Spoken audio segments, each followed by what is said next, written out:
and we will progress. All right, so as I mentioned, this webinar is hosted by the National Incubator Farm Training Initiative. NIFTI is a project of the New Entry Sustainable Farming Project, which is based in Lowell, Massachusetts. And New Entry runs a number of programs. We have an on-the-ground training program for farmers. We also operate a food hub, and we run national programs, both for the professional development of incubator farm staff, as well as ag apprenticeship staff as well. In addition to that, we provide technical assistance related to the BFRDP and CFP grant programs. And for more information on any of our programs, you can visit our website at nisfp.org. So for NIFTI specifically, we began the initiative in 2012, and we work to provide one-on-one consulting, resources, and events in support of the professional development of incubator farm project staff nationwide. What this looks like is the provision of one-on-one technical assistance through our TA partners, which are located across the country and each specialize in a specific area of incubator farm programming, which we found to be useful to prospective projects as they move towards implementation. We also offer a listserv. If you are interested in joining the listserv, you can do so on our website. And this is where you can float any questions related to program implementation that you might not find answers to in our extensive resource library. We also host community of practice events as we're able to secure funding for them. So in the past, this has looked like regional training for incubator farm staff. And every year we host the NIFTI National Field School. Last year we hosted the field school in California. We were lucky to have Vanessa there as a presenter, and we drew over 90 participants from projects across the country. This year the field school will be hosted in Denver, Colorado. The date is to be determined, but if you join the listserv, you'll be among the first to know when registration is open and when the dates have been selected. I want to point out, lastly, NIFTI Resources. So, of course, you're here with us today for one of our webinars. We have a full series of webinars that have been recorded and are shared on our site. And we also have a resource library where some of our hallmark tools, like the Incubator Toolkit and the Evaluation Guide, are posted, as well as tools from incubator farms that are part of the network. This can look like farmer handbooks, curriculum samples, and templates which can be adapted for use in your programs. So I encourage you to check out the resources that we have to offer. And of course, if there's something that you're using that you're experiencing a lot of success with and you'd like to share, just be in touch with me and I'd love to add it to the resource library. So with that, I will transition things over to Luis Sierra, and he'll begin to speak to us about the ways for farm incubators to support co-op development. All right. Luis, you should have the mic now. Thank you. And I'd like to check with Vanessa and Brianna and anybody else to make sure that, that volume levels are appropriate. And you can chat with me and let me know, and I'll try to make some adjustments if necessary. Thank you very much for having me. This is the part 2 of the farms as worker cooperatives, or really cooperatives in relation to incubator farm training programs. Last month, Mai Nguyen presented on what is a co-op and the different kinds of marketing and worker co-ops that your participants may be asking you about in support for organizing. So today, today's session is really more focused on ways for farm incubators to support co-op development and how to work with local co-op developers. So first of all, I did want to share with you a little bit about CCCD. We have a robust food and agricultural program, and really projects that are focused in rural areas of California. A lot of our work is in helping groups of growers to form marketing cooperatives. We have a handful of food hub conversions where either an independent owner or a nonprofit is looking to transition out of that role of operating a food hub, and are offering it to the growers that they sell for. So we're actively involved in 2 of those projects. Also working a little bit on a more informal level with growers who maybe have their own independent marketing programs but want to share transportation to reach San Francisco or Los Angeles markets that might be up to 4 hours away from their growing regions.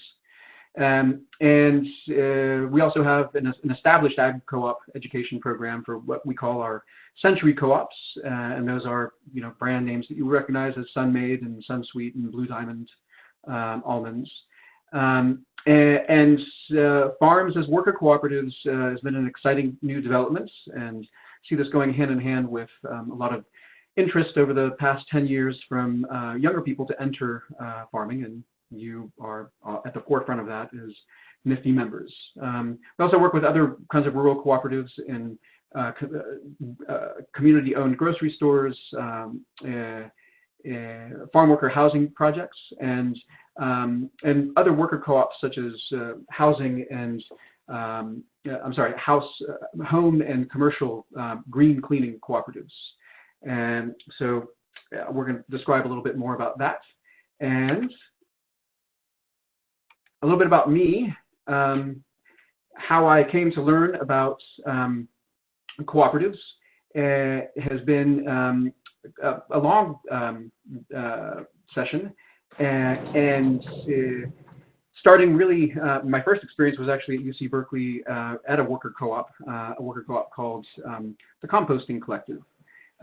After several years of working on farms, I ended up at the Rural Development Center, which was the same land that Alba is on. It's had a number of different projects and organizations that have operated educational programs there.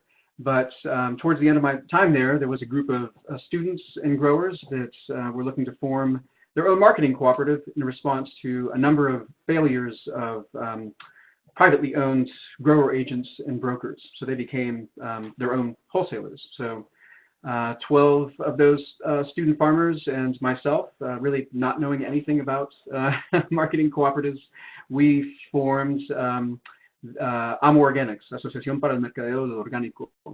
And it was a co-op that had a life of about 3 years, and I was their sales manager. And from there, I learned the beginning points of all the things that are important for cooperative success.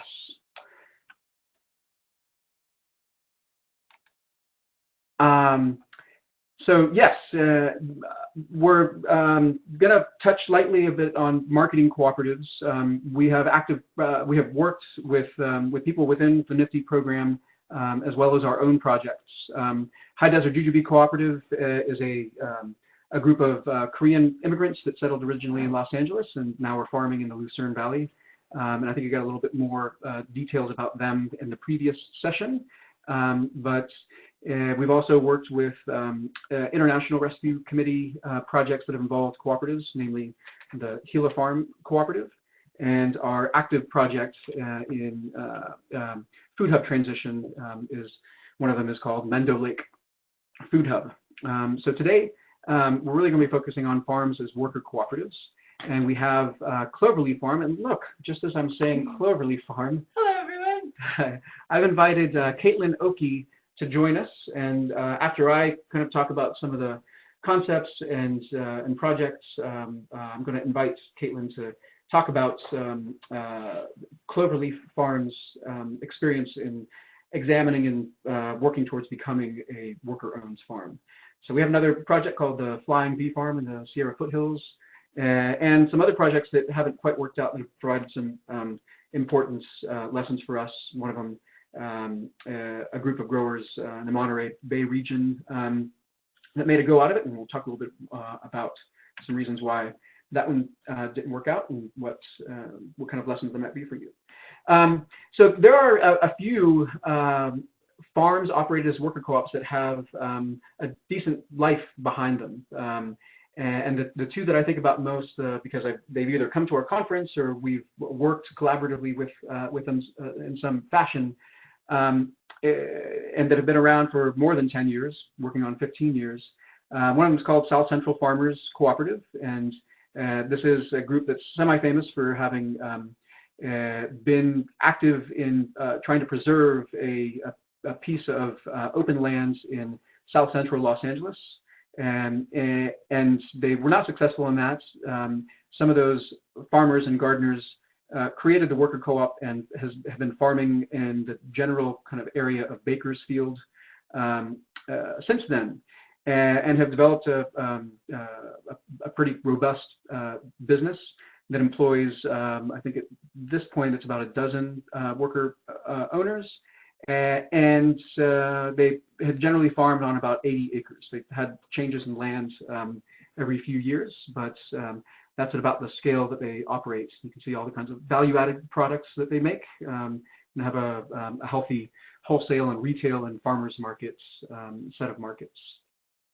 So I'm going to point out that, and it'll come up later, that you'll see South Central Farmers Cooperative, LLC. They are a limited liability company, and we're going to talk a little bit about that kind of distinction.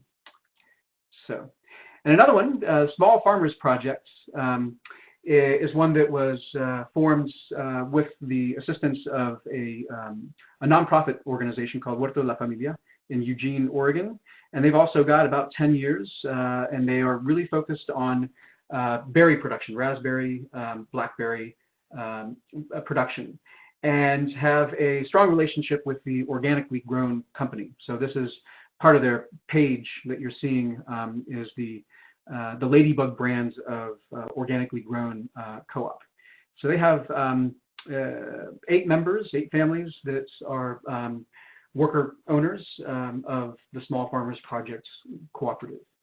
So these are people that we look at to kind of show that there is a proof of concept here, that there is a viable way to organize a farm as a worker cooperative.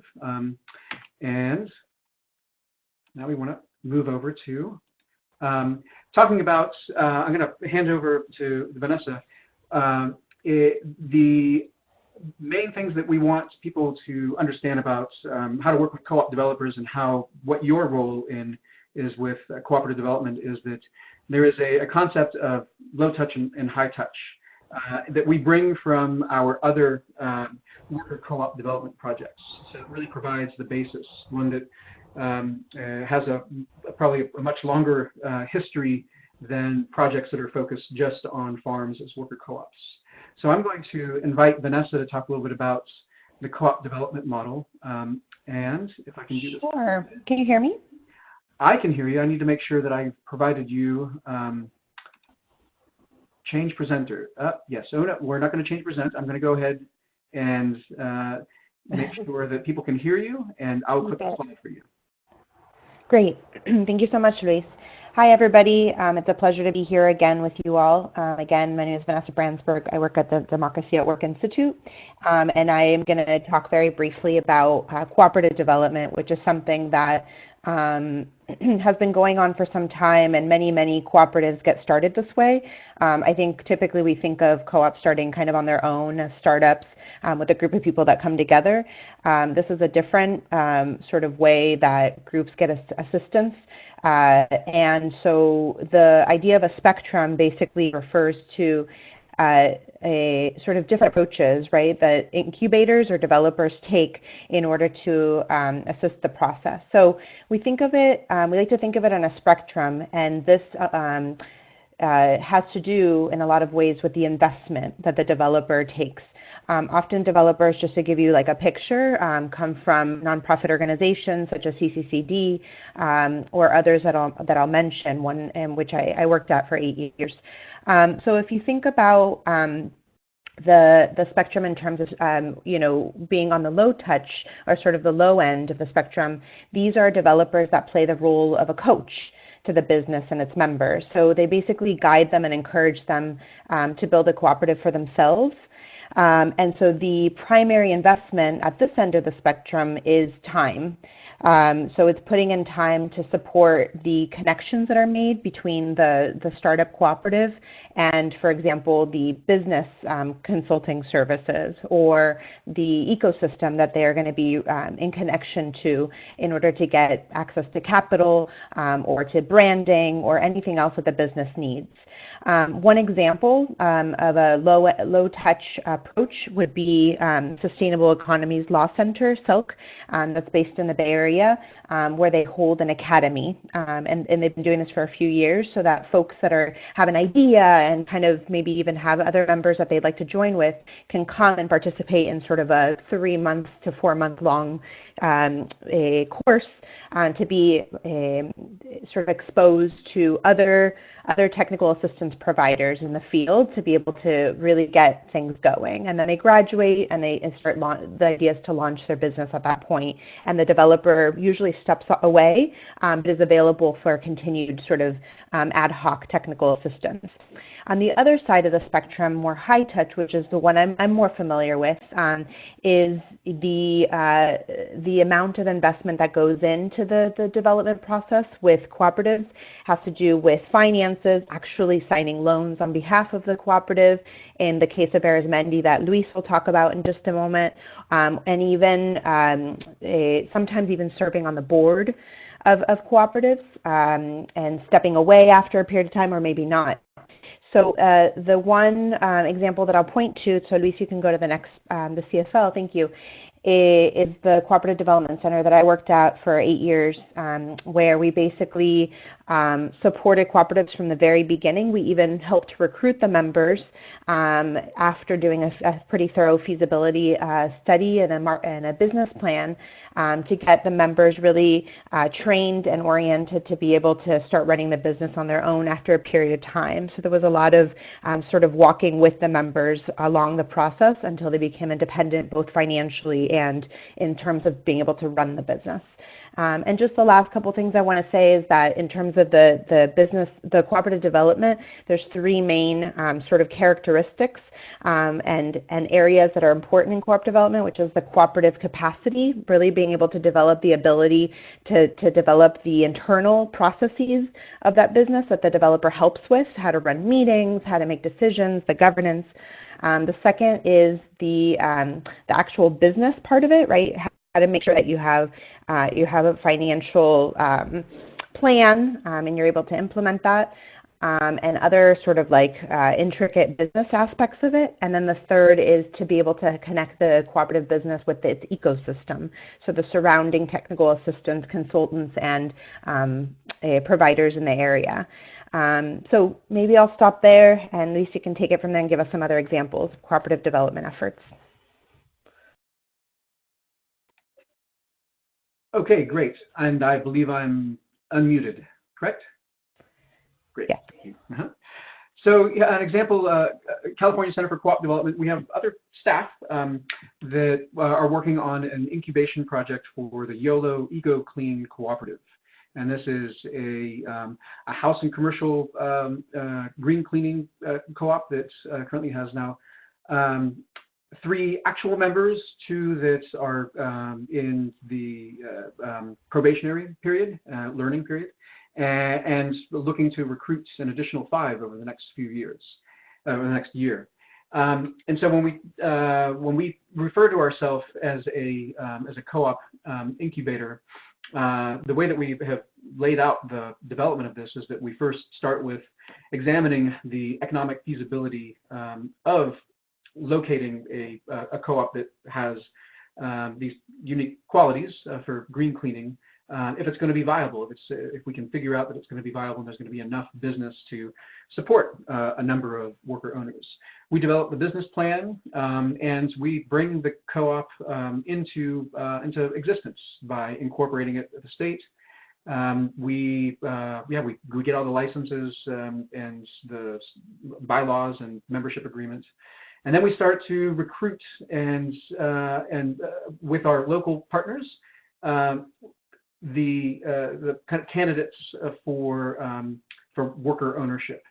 And so really the beginning is making sure that people have the technical skills and knowledge of green cleaning to do an effective job. And then we start adding the co-op governance and finance education piece.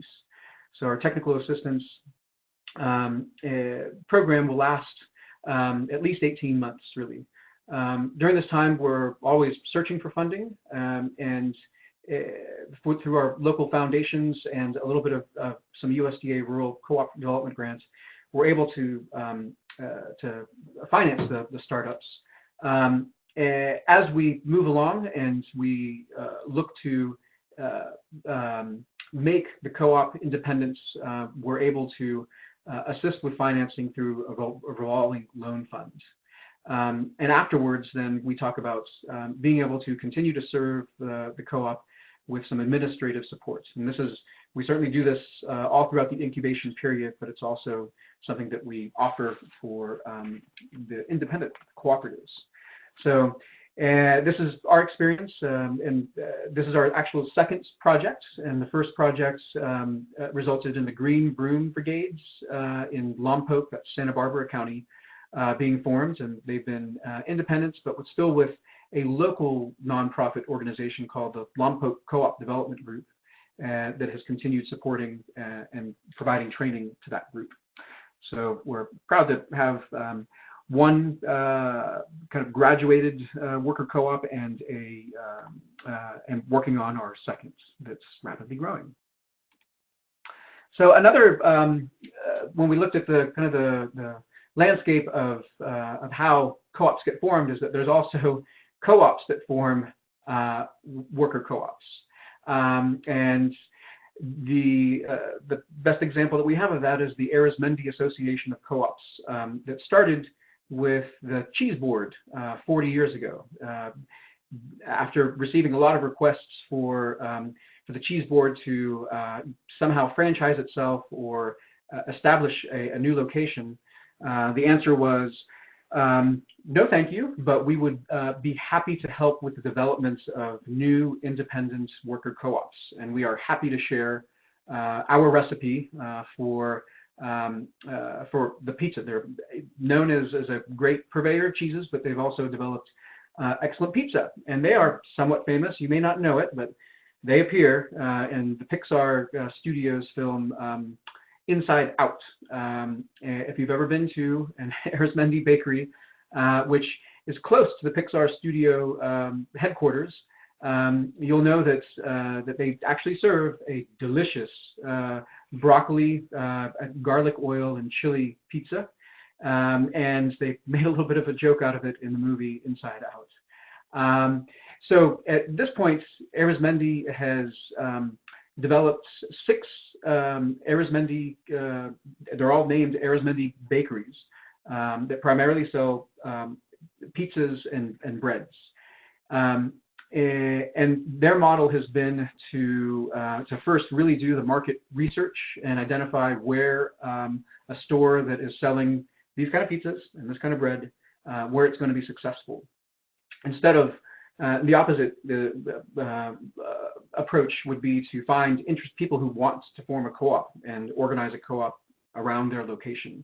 Their perspective is that that the revenue is really of primary importance, and you must make sure that you're going to be placing your worker co-op in an area where they'll be supported. So this is also a heavy touch co-op development approach, in that in the beginning, they also take on the debts that's required for the startup activities entirely. The Arizmendi Association is the nonprofit that is comprised of, on their boards, the majority of people on the board are worker owners of the Arizmendi bakeries, and then there are staff that the association has as a nonprofit. And when a new store is being built out, it is members that are already working in an existing Arizmendi bakery that provide the training and provide the support for the new Arizmendi bakery that is being built. So yes, there we have our 2 examples of heavy touch incubation of worker co-ops. I didn't mention that for YOLO EcoClean that we also have hired the manager, and Angelica is in the very top right-hand corner. She has CCCD staff, and is acting as manager, and in the future will hopefully be the startup manager for future house cleaning co-ops. And when YOLO Eco Clean Co-op is fully matured and has graduated, they will have their own manager that is a member worker of YOLO Eco Clean. So some other examples in the marketing world, there are a number of nonprofits that have created food hubs or distribution companies, and the most recent ones that have come to life started here in the West Coast. Northwest Ag Business Center is a nonprofit. It's created the Puget Sound Food Hub, and it's just this past year that they have become a grower-owned cooperative. North County's Opportunities created Mender Lake Food Hub almost 3 years ago, and it was just this past week that the members voted to create an agricultural cooperative where it's the farmers who sell through Mender Lake Food Hub who are going to be the new owners. And that's all timed with the ending of their grant that has been paying for a manager and all of the infrastructure that the Mender Lake Food Hub requires.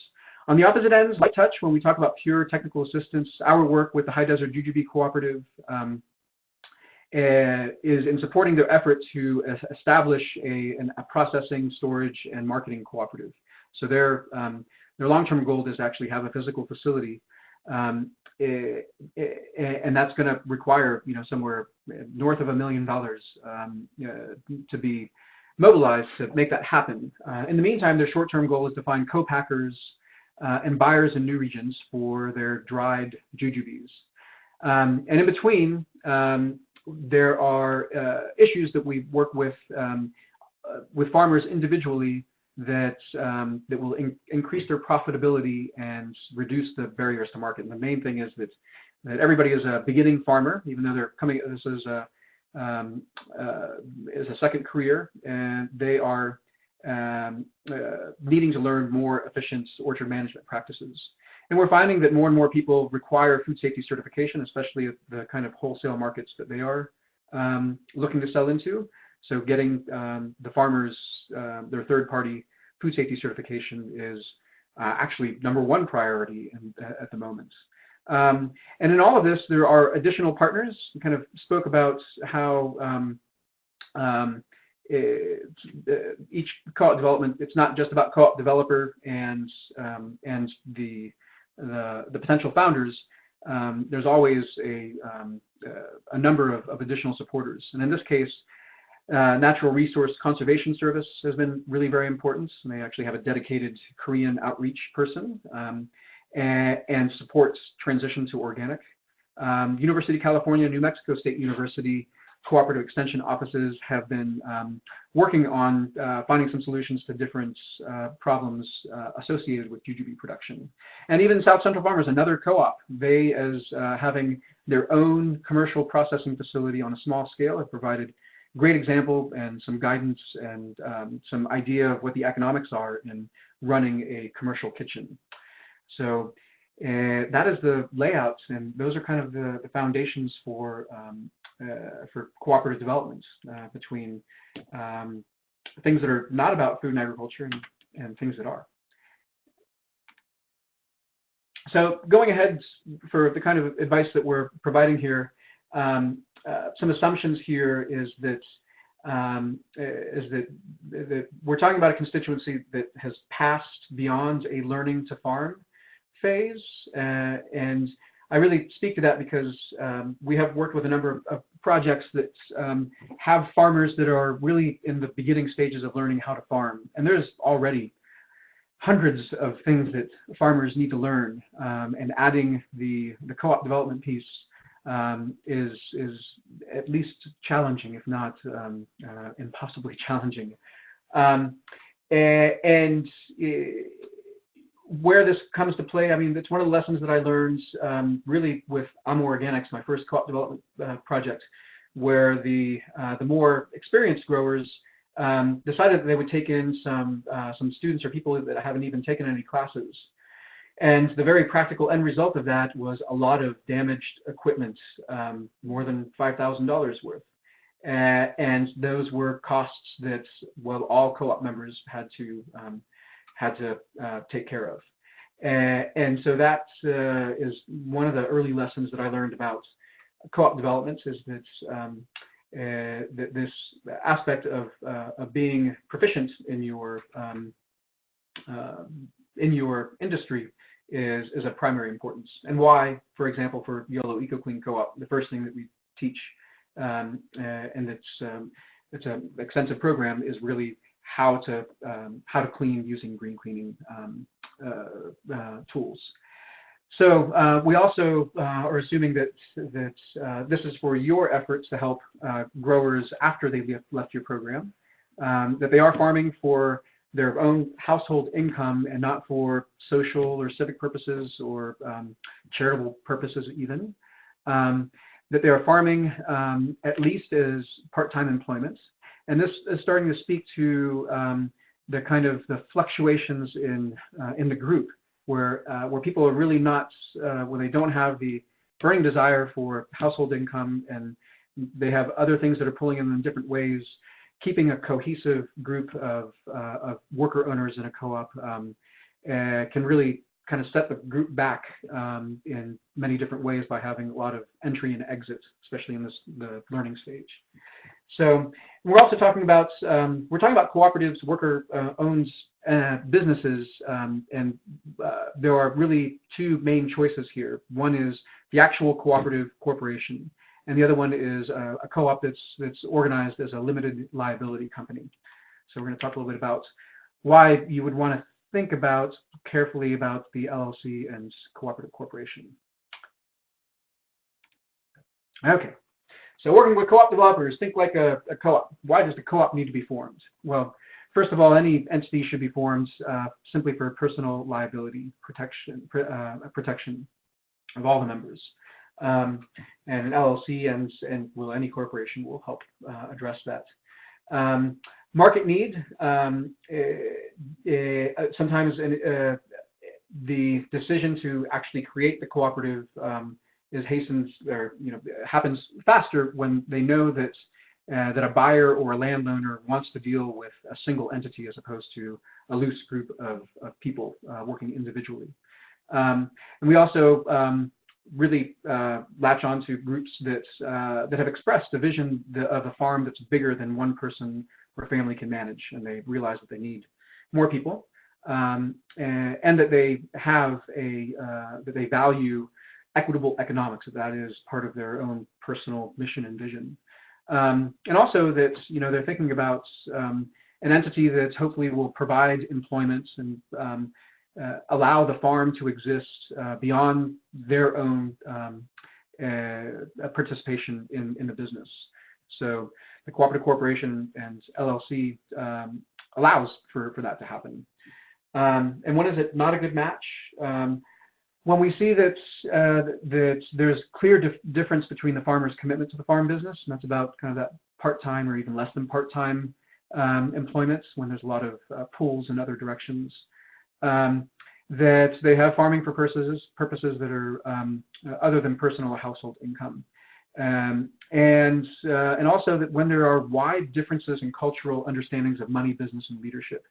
And this is one that's it's certainly not impossible, but I unfortunately have, I think, a 0 out of 3 success rate in working with groups where I do see a very wide difference in educational, formal education experience and just cultural understandings of entrepreneurship, business practices, and money in general. So these are things that I hope that you, I know that you as NIFTI participants see and recognize that it is an important aspect to take into consideration in cooperative development. So essentials, what participants should know. And I'd like to repeat this. There are a lot of different definitions that can take up this full page. But really, I'd like to keep it as simple as possible. Cooperatives are businesses that provide the members a service at cost. And the important things the important words here are that it is a business that needs to be profitable, that the members are the owners, and service at cost means something very specific. And what we mean by this is that one of the benefits of the cooperative is that that there is profit distribution, but there's also and retention. So once a co-op business, whether it's a worker co-op or a marketing co-op, has taken in its money and paid for everything, what's left over as net earnings or profits belongs to the members, and it's allocated to them according to their contribution to making that profit. And in a worker co-op, it is their labor. And in most farms where nobody's probably working a regular 40-hour week, everyone is likely to be providing the same amount of labor, which can be, Kaitlin might be 60, 80 hours a week at the peak of the season. But generally, we're talking about equal distribution of profits. But the basis is really about labor hours. So the co-op business, or really any business owner, has the responsibility of financing their business. And so retaining some of those profits is important for the purposes of, well, having some reserves in case of years where there's not a profitable year. And if the co-op ever wants to ask for a loan, one of the first things that a lender is going to ask for is how much equity is in the business. So those are important core concepts that every co-op member is going to need to become familiar with, and is really the basis of a lot of our co-op finance training.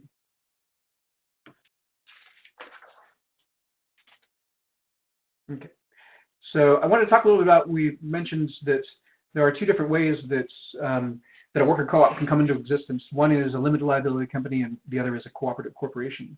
And I ask a few questions to help come with an appropriate choice based on these. Will the business be able to comply with employment-related laws associated with corporations? Because even though every member of a worker co-op is an owner, they don't get to treat themselves as owners if they are incorporated as a cooperative corporation. And pretty much every state has cooperative corporation statutes. So what does this mean? Employment-related laws, the most important ones are minimum wage and workers' compensation. And this is one of the reasons why YOLO EcoClean Cooperative had to make a very quick transition to LLC, because when we went to look for workers' comp rates, it was 43 cents on the dollar. So all of a sudden, the labor costs went up by 30-something%. By switching to limited liability company, they became partners in the business and not employees. So there's a flip side here. They're not working with workers' comp right now, but they're able to get started. And I hate to say it, but I mean, in a lot of startup organizations, there's a lot more effort that's expended that's not paid for. And so being able to comply with minimum wage law is something that the new cooperative has to anticipate. So number two, the question is it expected to have a fluctuating number of members? And the co-op corporation makes this easier to handle simply because you essentially your membership is evidenced by a membership certificate or a share, and these things are things that you can sell back to the co-op.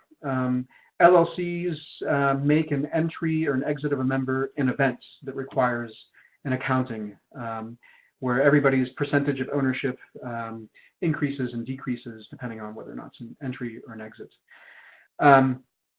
So LLCs are good where there is going to be a fixed group, and it's probably going to be over several or many years. It's a viable option. Equity. When we talked about the need to retain some profit for growth and reserves, the cooperative corporation, most of them will have what's called revolving equity accounts, in which each member is allocated equity, but it's kept by the co-op to use for co-op purposes. Limited liability companies, because it's not a corporation, it's a pass-through entity, tax entity. There are several options for retaining some equity in the LLC, but are all pretty darn convoluted. So it's not impossible, but it definitely requires some guidance and assistance from somebody who knows co-ops and somebody who knows LLCs. Okay. And a training that either you or working with a co-op developer, what and when participants should learn. The way we structure this is that we provide governance and decision-making training at the beginning, and this sets the stage for completing business planning and the operating plan, and is the foundation for really how they work on the farm. And so part of the trainings will hopefully result in decisions about whether or not they're going to operate by consensus, whether or not they're going to have a manager or share management responsibilities. We're working on leadership skills, communication skills, and setting the stage for having effective business meetings. At this point, we're also starting to draft organizational documents, your articles, bylaws, operating agreement if you're an LLC, and this is a way that people start getting acquainted with the co-op structure. So phase 2, business planning. Talking about the first really starting with your feasibility analysis of whatever kind of endeavor it is. And I know that this is work that as NIFTI participants that you do with farmers on an individual level. And those are fully transferable skills. So yeah, these are the topics that we look at. Shared goals on crops and marketing strategy. That's important to have, having a unified business plan. And talking about financial planning, about what your expected growth is going to be and how you're going to finance that, whether or not you're going to need debt, and discuss, what reasonable expectations there are for getting your equity back over time.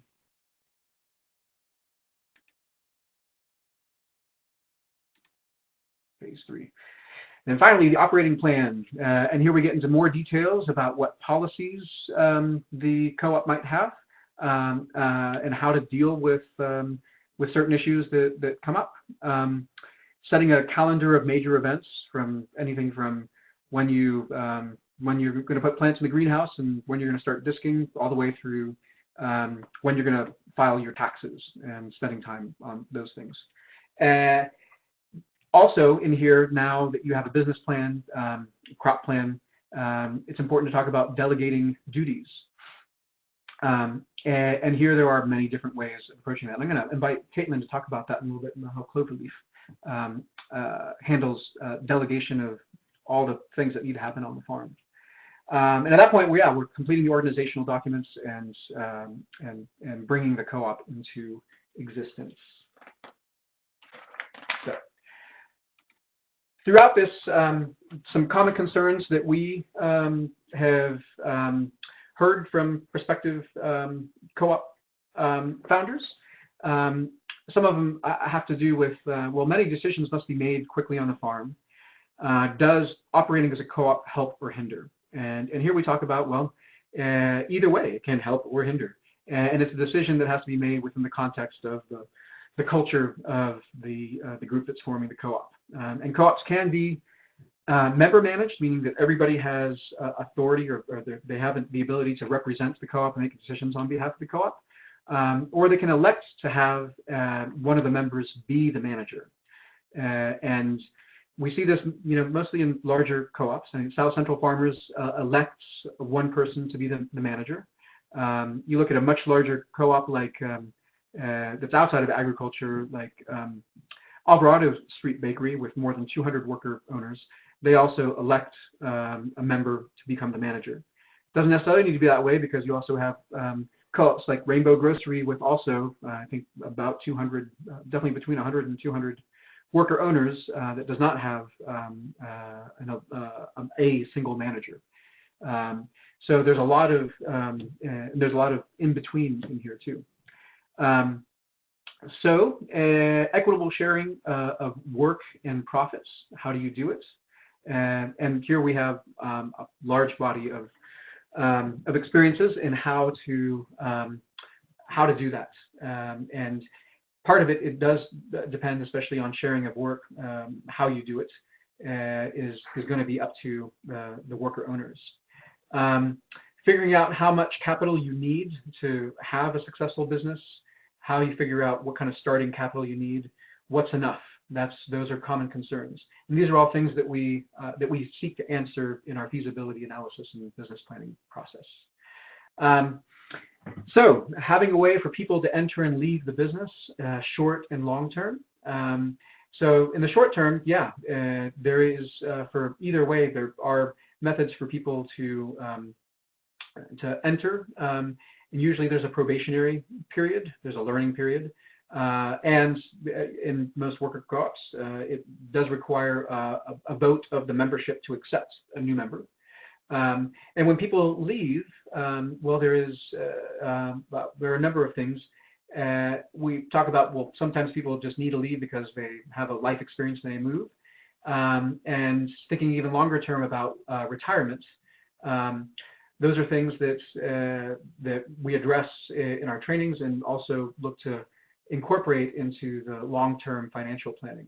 So a lot of agricultural co-ops, long-term planning includes that your net earnings, your member allocated equity, that is a big part of your retirement. So co-ops, some of these larger co-ops will keep their equity and disperse it when that member leaves or retires. Others will want to revolve that equity much quicker, and these, just to share that there are a number of different strategies for addressing that. So, and this is my segue into introducing Kaitlin Oki.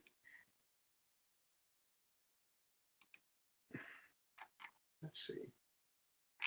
I have a little bit of a paralysis here. It's not letting. There we go. Boom. Yes, Kaitlin of Cloverleaf Farm, the newest member of Cloverleaf Farm. And I've invited Kaitlin. We're going to kind of have a little dialogue here. And I first asked Kaitlin to tell us a little bit more about Cloverleaf, about yourself and Cloverleaf Farm, how you became interested in the co-op. And first of all, as you tell us about Cloverleaf Farm, I'm going to move over to this next page here. Yeah, these are some of the products that Cloverfield Farm makes, a number of value-added processes. But tell us about yourself and Cloverleaf Farm. Sure. Thank you for having me here. I've been involved in co-ops for about the last 3.5 years, so to be able to talk to some potential incubators for co-ops is super exciting to me. But yeah, to give you some context about our farm, Cloverleaf. Cloverleaf was established back in 2011 by my current farm partner, Emma Torbert, in Davis, California. At the time, she had 4 farm partners, and they started off really just leasing a few acres of vegetable field from the Collins farm. Rich and Shelley Collins, who are incubators in of themselves in a way. Yeah. But over time, through various iterations of partnerships, Cloverleaf eventually came to manage about 4 acres of stone fruit and figs, a little bit of citrus, a couple acres of blackberries, a couple acres of hedgerows, and an acre of mixed perennials and annuals. So not only do we grow this fruit, but as you can see from these lovely photos, we also turn some of this fruit into value-added products. And we sell these products as well as our fruit wholesale to grocery stores, both in Davis, in Sacramento, in the Bay Area. And we also do a lot of direct consumer sales with farmers markets. We have a farm stand just down the street. We have a 50-member CSA, among some other things.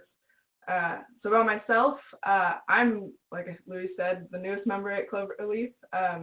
I started working there about a year ago, and I hadn't even graduated from UC Davis yet. But I was pretty much immediately given the opportunity to become a partner and eventually a member owner upon Cloverleaf's official co-op conversion. I started off mostly doing field work, picking peaches, being very, very hot in the sun, surviving those heat waves, with a little bit of opportunity for some management roles.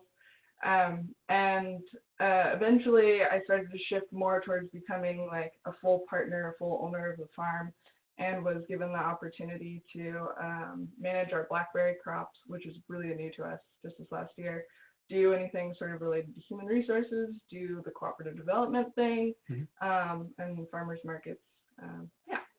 And so about exploring co-ops, how your starting point for co-ops came from a different world, and how was that transferable, and what have you had to learn as part of a worker co-op? Yeah, so all three of us, all three farm partners at Cloverleaf, have pretty different, well, similar but different experiences and backgrounds in co-ops.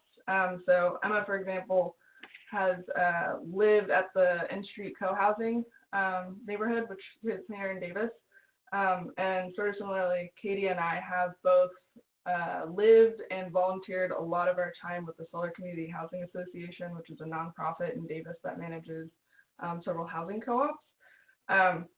And so while like housing co-ops and co-housing and nonprofits are pretty different from worker-owned co-ops, they do share a lot of that same like cooperative spirit, cooperative attitude, thinking in terms of we instead of I, opportunities to have experiences in consensus-based decision-making. And also specifically for me and Katie, one of the things about these housing co-ops was that they were growing extremely quickly and had a lot of growing pains. And she and I both served on the board of directors and learned how to facilitate that process as a group, which I think created a really good foundation for us to go into a worker co-op that is also expanding really rapidly. Tell us about that. So right now there are how many members, and you're looking to grow into to what level? So right now we have 3 partners. We're hiring 2 people and potentially another 2 people in like the next couple months. Great. And that's all on the path to becoming also worker owner members. Yeah, so these are all people that could potentially become member owners after they go through a probationary period. Okay, great. So I think folks would like to learn more about how the operations of the Cloverleaf farm are organized, and a little bit about the decision making. So maybe you can tell about, you mentioned a lot of different aspects. How is that work distributed? How is it organized? Mm-hmm. Yeah, that's been a really, really important and in some ways a difficult process because, like I said, this was a business that started with basically Emma, and Emma's been there since the beginning, since the inception of Cloverleaf, and been that manager and been kind of the supervisor, and had a lot of new people like coming and going. So to go from that to 3 people running it cooperatively has been a little bit of a challenge. And so other than like just mentoring each other and trying to get us all on the same page and like have a pretty solid foundation of knowledge between all of us, one of the strategies we used to democratize some of this knowledge and power and know-how was we sat down, had a series of meetings where we like wrote out an enormous list of everything that we manage on the farm. And I will say like our farm has a lot of projects going on. We made this giant list, and then we basically looked at it and individually picked out like which ones we wanted to be in charge of, which ones we wanted to be managers of, mostly based on skill, interest, what we want to learn. And so, for example, my farm partner Katie is the manager of the orchard, and I am the manager of the blackberries. And Emma manages a bunch of the markets, but I manage the farmers markets. And so while there are these like management roles, we do continue to share all the labor.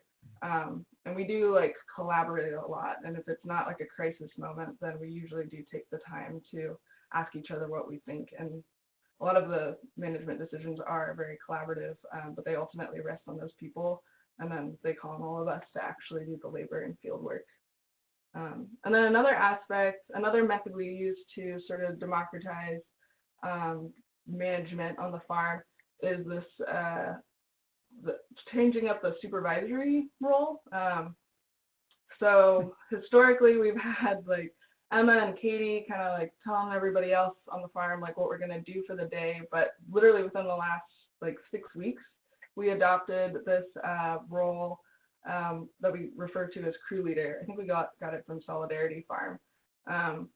But basically, when somebody is a crew leader, their job is to get the group together. We collaboratively come up with a list of all the things that need to happen in the next month, and that person is responsible for making sure that all those things happen on the list in the right order of priority. And so I've had a turn at doing that a little bit, which actually like radically changed my experience of the farm and was super empowering and like forced me to like move from a position of kind of taking a back seat and just absorbing information to like actually being a manager and actually taking some initiative and figuring out how we're going to get things done. Right. So you've worked with CCCD for a while, but there's been a number of other supporters of this process. Or what other kind of support has Cloverleaf Farm gotten? Where's it been from?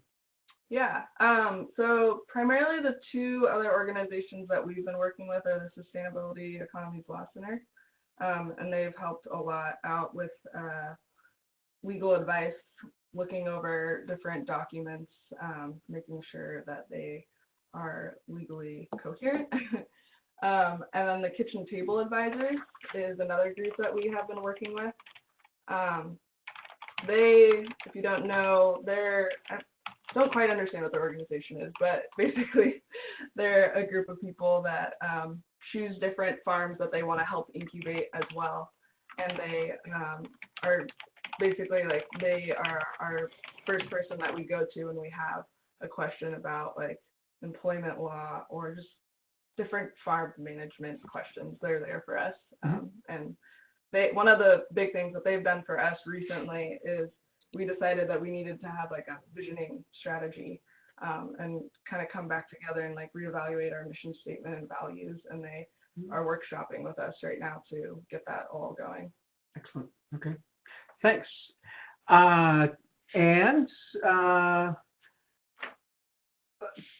Well, actually, we've addressed. I was going to ask some questions about, you can describe some of the work that is off of the farm. That's about the ownership responsibilities, the kind of the stewarding of the business. Tell me when you're able, or when and how you're able to do that, and what those kind of meetings or work is about. Yeah, so since we're still in the off season, we've been taking the opportunity to have a lot of meetings. We have a lot of meetings. Pretty much all of our decision making is pretty consensus based. When there's like the operations of the farm, and then there's like governance and finance, like thinking about like the business itself. And that the latter is a lot more of like where the consensus-based decision making comes down to. Right now, one of our biggest projects, especially because we have new hires that are about to show up in a couple of weeks, is getting together a manual of policies and procedures, looking at how we've been doing things historically and never really written down, and figuring out like how do we tweak what we've been doing and make it more co-op-like? Like, how do we make it embody that culture of we? How do we democratize knowledge management, et cetera? Great. Okay. Thank you. So we're taking questions, and Brianna will be collecting those. And I have just a few more things I wanted to share. I wanted to move to how cooperative development centers work and how you can find cooperative development specialist or organization. And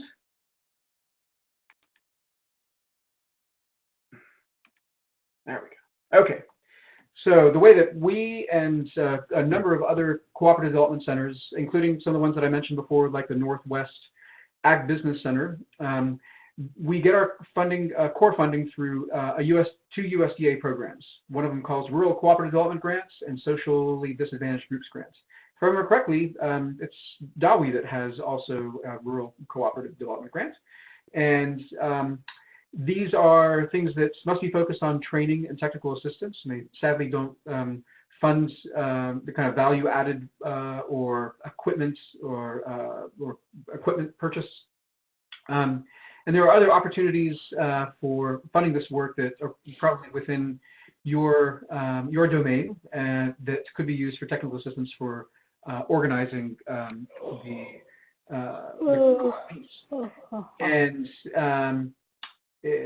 farmers markets and local foods promotion program, and especially we find with our other worker co-op development projects that local foundations are interested in developing these as an employment generating project. And so that's how we've been able to work in Santa Barbara and here in Yolo as well. So these are kind of the usual menu of options that we're asked to provide. And that starts with the entity choice selection, bringing the entity into existence, doing this beginning cooperative governance and finance training for founders of the co-op. And we provide orientation, which I won't call that legal advice. It's not a smart thing for us to do, but we have a breadth of experience on different legal aspects. In the end, we will always provide additional technical assistance, like to CPAs and attorneys that are knowledgeable about cooperatives and especially worker cooperatives. And the business planning is also a core piece of what we provide. So, cooperative development centers near you. We are part of Cooperation Works. So we are a cooperative development centers. And this is the map from their websites. And by going onto the website and clicking on each of these little pins, you can find the contact information. And they are, we're scattered all throughout the U.S. And let's see.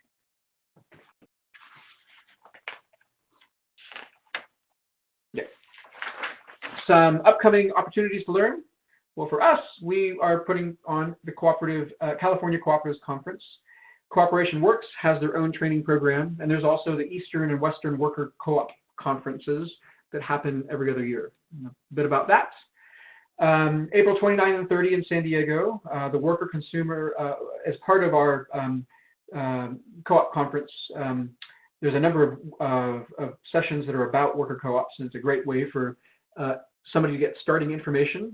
And it runs the gamut from about kind of people dynamics, making meeting awesome, about director roles and responsibility, about some of the nuts and bolts, governing documents, and how to make sure that what you have as your articles and bylaws and membership agreements, that they are supporting a democratic culture.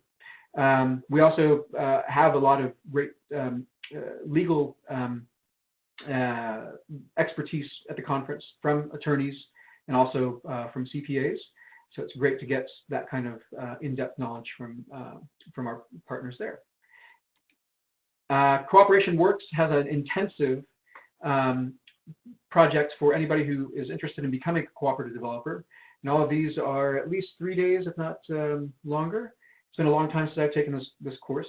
But session 1 is a multi-day session that really provides the foundation for understanding the cooperative model, governance, feasibility, business basics, and about membership development. Session 2 then gets deeper into those same topics. And we really talk about the role of the cooperative developer, and including ethics and lots of different teaching tools and strategies. And session 3 is all about finances. So it's 5 days, webinar based, and in the end, the participants will have a very good working knowledge and hopefully an actual feasibility analysis that they can use with their co-op group. So we are here. The last one is about Eastern and Western Worker Co-op conferences that happen every other year. And the topics are made by the members of these organizations that are all worker cooperatives. So I'm not sure about what the cycle is, but if you visit each of these websites, you'll find some information about what's coming up. And that is the conclusion of what I have to share about working with co-op developers and how you can also learn about the co-op development process. And I am happy to take questions from the audience, and so is Kaitlin, about farms as worker co-ops. So I will see if I can pass this back to Brianna.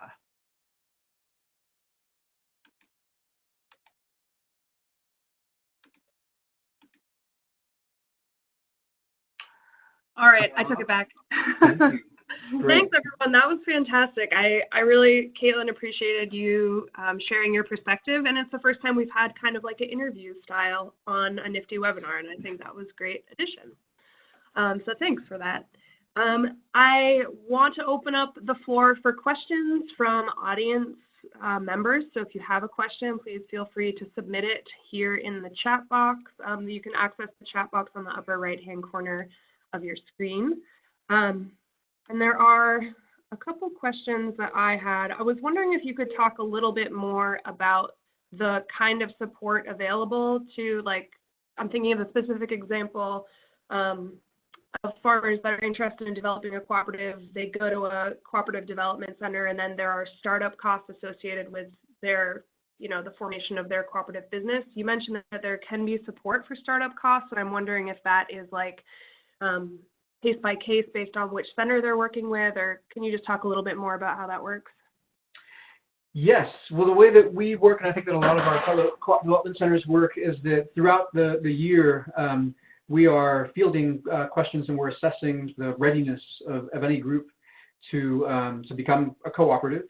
And we unfortunately just have this kind of the grant deadline, which is usually in the summer now, to be able to carve out some time in our grant proposal to provide training and technical assistance to those groups. And so what that will help do is not just cover our time, but any other kind of specific expertise that's needed. So for example, having an attorney either review or just develop all of the organizational documents are things that can be included in the grant proposal.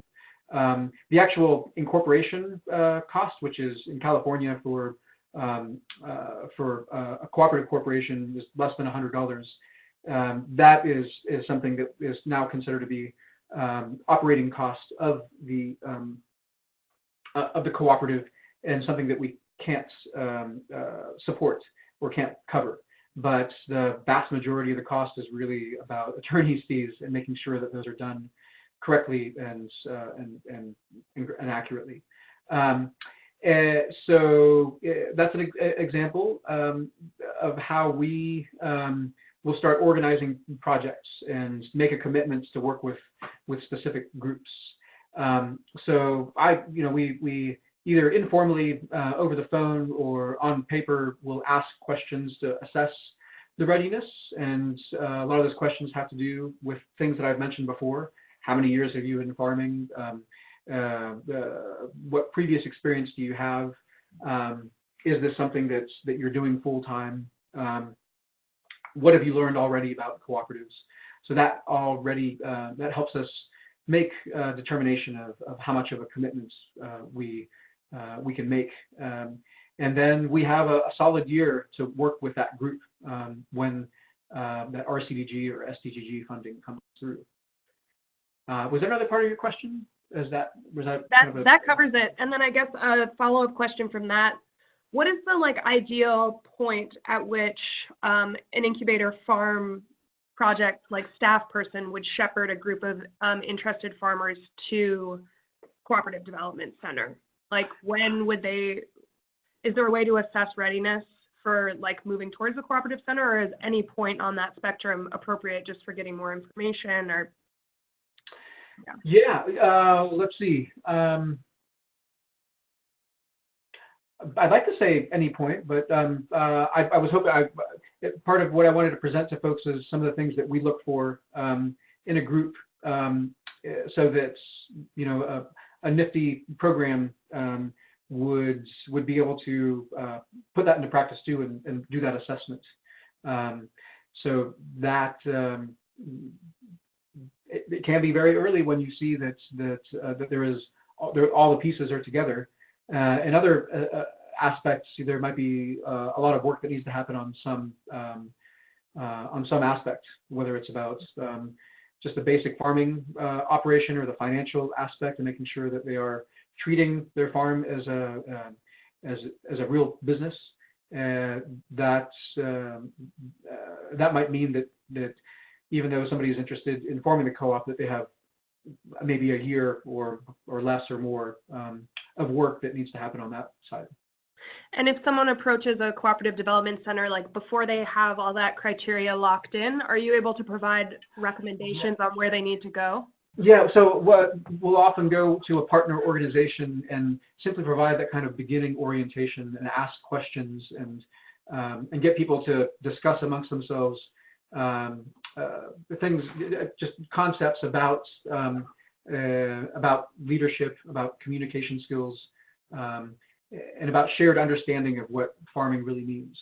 And that will help people start thinking about the co-op. So an example of that is doing an exercise called resources used in production. And it's exactly what Kaitlin talked about doing, where you have a group of farmers that talk about, okay, from the time that you think about what you're planting all the way to selling the product, what are all the resources you use?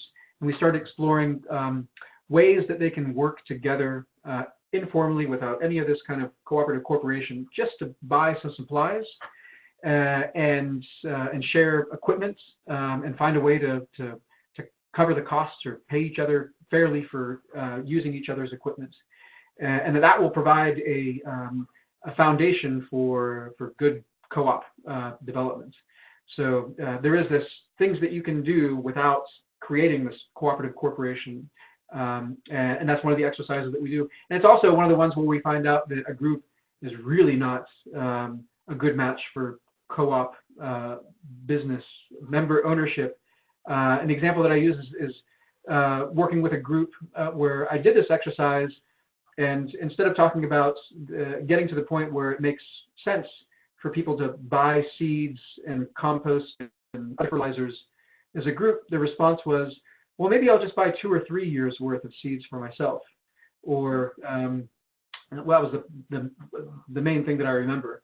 But the conversation really never went into, let's do a collective purchase of seeds and supply. And it was unfortunately it was a cultural attitude that I think was, the people came, they were refugees and they come from a civil war. And so the level of trust between even themselves, all as refugees, was really very low.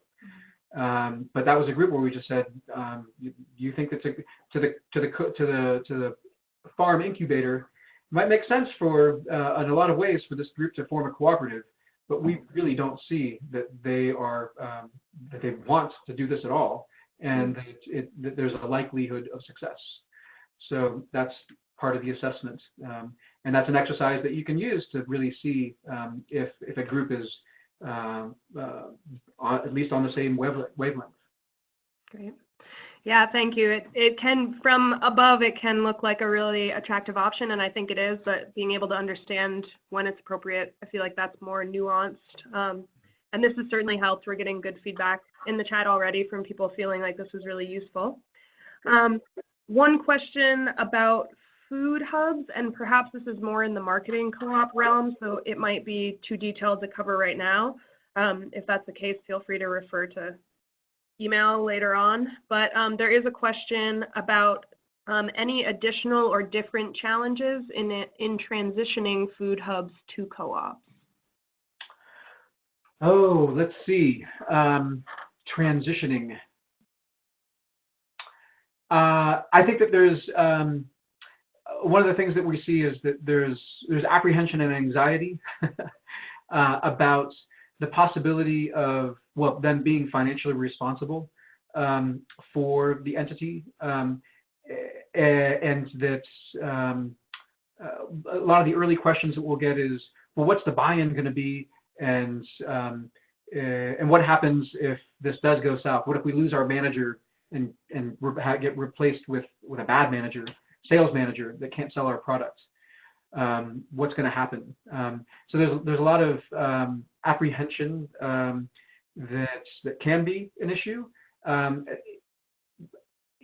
I got to say that actually probably happens more with brand new co-ops. But if a food hub has already been in existence and there is already operations, there's a lot less work to do in developing things. That you quickly just kind of get to the needs to have a common understanding of what the cooperative enterprise is, what some of the structure and tools are for governance and finance, and the educational process results in people feeling less anxious and that there's less risk than they may have originally expected. And I always try to, if not bring in person, at least share or bring to their attention that there are, dozens of small-scale food distributors, and in comparison to California, that have a lot less resources and a lot less marketing opportunities, and in as many ways as possible, try to tell them that there's nothing unique about what they're about to do, and that there are people that you can ask, other farmers and other co-ops, and other business experiences that you can learn from. So, yeah, no, I think that's a valid question, and I'm not sure if I answered it directly or in a roundabout kind of way, but yeah. Thanks. And it looks like we just have one more production-oriented question for you, Kaitlin, about blackberries. We have a participant who's going to be getting their first shipment of blackberries. It'll be their first season growing them commercially. Previously, they've just managed blackberries like in a kind of home garden situation, and they're wondering if they could reach out to you about any like tips or tricks that you have. Yeah, absolutely. I also am in a position of just starting to learn how to do this. But it's really great because the field that I've taken over is one that was already established at the Collins farm that we leased land from. And they had done it conventionally, and they had taught somebody else how to do it, who now has his own farm at the Center for Land-Based Learning, and who's done it organically. And so I actually have it in place to meet up with some of these people and learn how to grow blackberries organically on this really interesting rotating trellis system. So yeah, feel free to contact me, and I'm happy to pass some of that information along. Great. Great, thanks. And it looks like we have one more question, pending any others coming through. But we have a request for examples of documents that are involved in co-op creation. Yeah. So I am. Should I take that as a something to share directly with the person? I think perhaps we could either if you could share directly, or even just mention. They're probably numerous, I imagine. But if there are any hallmark documents that come to mind, you can mention. Yeah. Them. So to bring the cooperative or limited liability company into existence, there's really just one thing you need. That's the articles of incorporation or your operating agreements, or articles of organization for an LLC. And once you do that, then the state knows you exist and will want you to pay state taxes. And you use that information to get your federal tax ID number, and then you're known to the federal government, or you automatically will be known by getting your corporation or LLC number, and that's the primary way that you are known to the outside world. And internally, every cooperative needs to have a set of bylaws, and state statutes will tell you what must be included. It doesn't tell you exactly what kind of language to use, but they'll tell you what kind of things need to be addressed. And those things include having an annual meeting. You don't have a choice about it. You must have an annual meeting. And actually, from state to state, that becomes there's a lot of different I guess, state statutes that make those things different. And California has done a great job with setting up statutes that are specific for worker co-ops. So you have your bylaws, and then you'll have a membership application and then membership agreement that will have to have some specific language relating to your member equity and your promise to report what is allocated to you in terms of net earnings on your own personal income taxes. And those are the main documents that every co-op is going to need. Every